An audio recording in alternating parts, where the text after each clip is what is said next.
Okay, please get a really warm welcome to Doug Roscoe.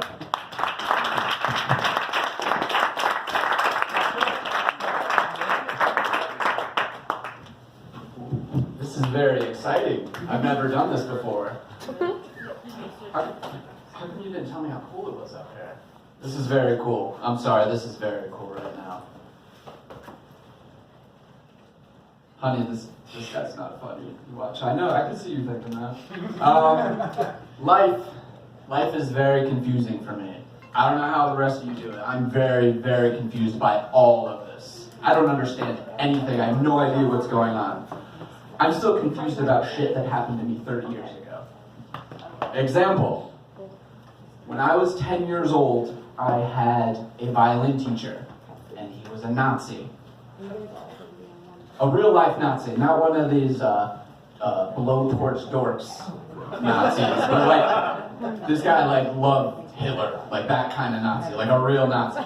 It was, so I was 10 years old, he had to be in his 80s, and I went to a very, very German church. There were lots of Germans, lots of German old people, so there's probably lots of Nazis.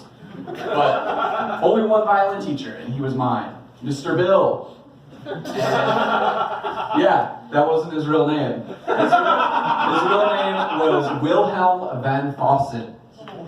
But he wanted to soften up his image, I guess, a little bit, so he went with Mr. Bill. So Mr. Bill, it was very confusing because you're supposed to hate Nazis, right? I was 10 years old and I knew you're supposed to hate Nazis. Nazis are awful, they're terrible. But Mr. Bill was my friend, he was cool. Now granted, I didn't know, no one knew he was a Nazi until after he died. Because we read the obituary, we saw the medals in the casket, like the World War II medals, and we're like, oh shit. Dougie's violin teacher was a Nazi. So, like Mr. Bill, he was Mr. Bill. He wasn't the Hitler-loving Nazi. Like, he was Mr. Bill. He was really nice. He was really cool. Like, I don't know exactly what he did as his time as a Nazi in Germany, but I always like to picture him like Mr. Bill. He was so friendly, he was cool, everyone liked him. I kind of picture it like he was the Mr. Rogers of like the concentration camp. You know, because of the trains.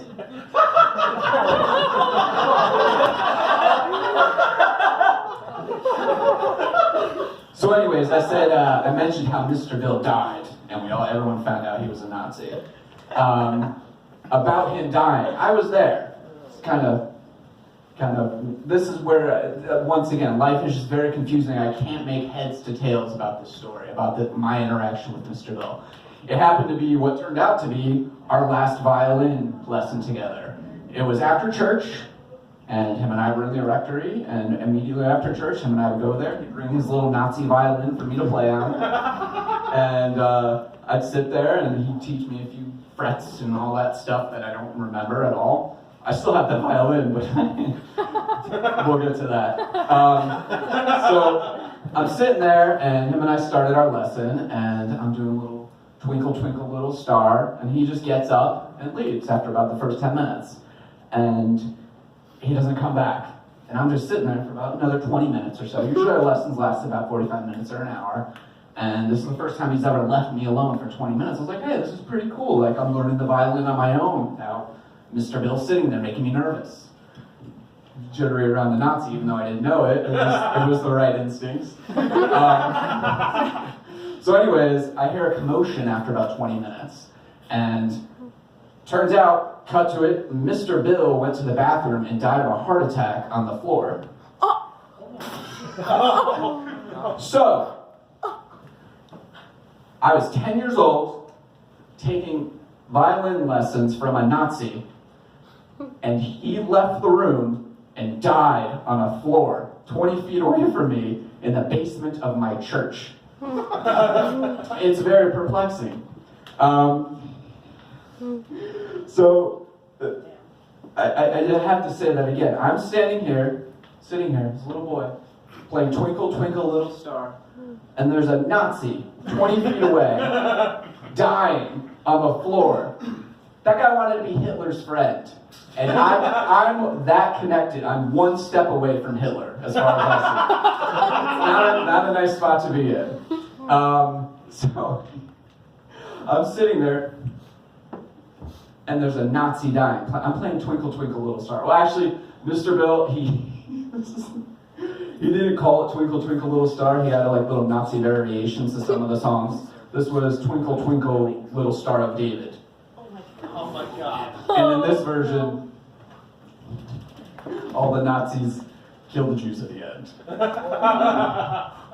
Now, good. A couple of you laughed. Because this is my first time ever telling that story. Actually, second time. I told it earlier to my dog today. Here's a little trick for all you would-be comics up here. If you ever need an audience, get a dog, number one, and find out what your dog likes as their treats. And just hold it with the treat in your hand like a microphone, and you have a captive audience. I'm sitting there telling Nazi jokes to my dog at 3 in the afternoon today. He didn't laugh much either, so. But that's my Nazi Uncle Bill, Mr. Bill, the dead Nazi story, as well as I can tell it tonight. So thank you guys.